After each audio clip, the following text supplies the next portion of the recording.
It feels like every other week Hollywood drops news about another sequel. Maybe it's just the second one, maybe it's the fourth, or maybe it's the 10th. But is Hollywood really cranking out more sequels now than it used to? Or does it just feel that way? And if so, why is that? First off, let's set some ground rules. This video is all about movies made in the USA between 1980 and July 2025. Once you get into international films or movies from way back, the numbers get messy. IMDb doesn't track everything, and a lot of older films are basically in the forgotten movie graveyard. Even with all the research I've done, these numbers won't be perfect, but they're as close as I could get without turning into a full-time movie statistician. Now that that's out of the way, let's talk ticket sales. Ticket sales were pretty constant for 40 years. From 1980 up until the pandemic hit in 2020, US theaters were selling about 1.3 billion tickets a year, give or take. Some years hit 1.6 billion, some dipped to 1.1 billion. Then 2020 happened. Theaters went dark, and ticket sales fell off a cliff, all the way down to just 220 million. That's an 84% drop. And now in 2025, things have not fully bounced back.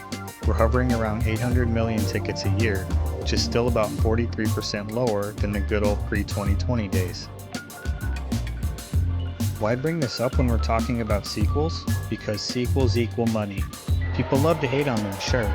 Twitter erupts every time another sequel gets announced. But for movie studios, sequels are a sure thing.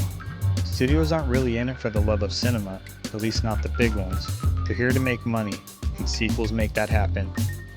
Before we go over the numbers for how much profit sequels are making, there is another important number to know, and that is the percentage of movies that are actually sequels right now. And that number might surprise me. In 2023, only about 5% of all movies made in the US were sequels. That's it, 1 in 20. Compare that to 1990, the sequel king year, when 10% of all movies were sequels, twice as many as now. So percentage-wise, today isn't as sequel-heavy as you might think. But here's the twist. Even though just 5% of movies were sequels in 2023, those same sequels brought in 45% of the total box office revenue, almost half. In 1990, when sequels made up 10% of movies, they only accounted for 22% of revenue. That's a huge difference.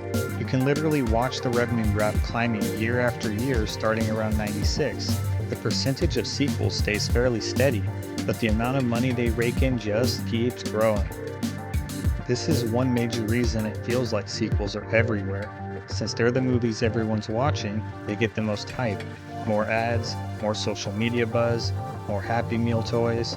You see them on your Roku home screen, the trailers pop up when you open Disney Plus. It's a cycle.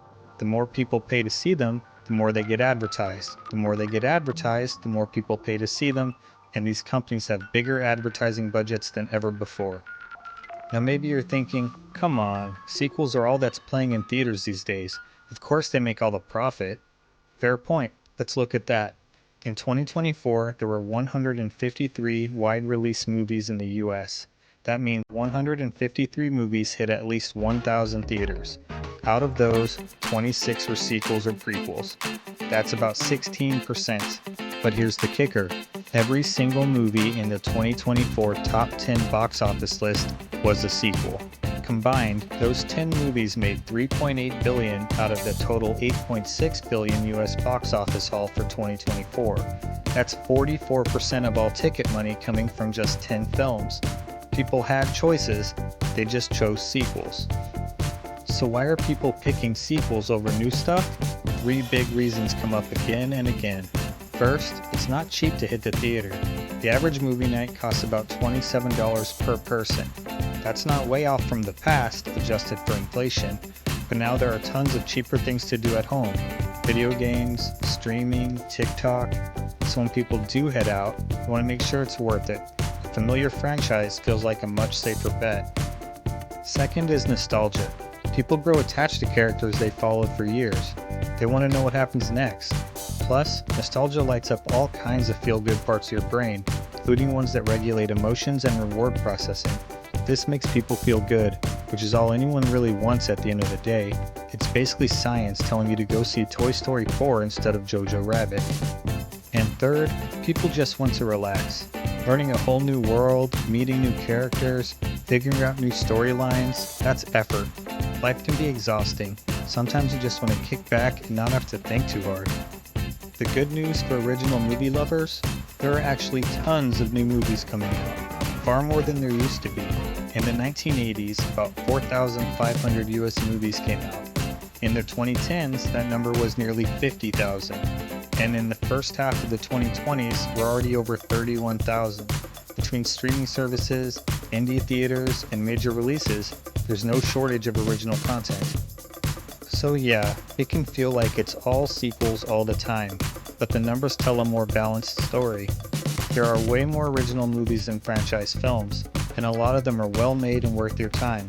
You just might have to look a little harder to find them through all the slop being quickly made for streaming services.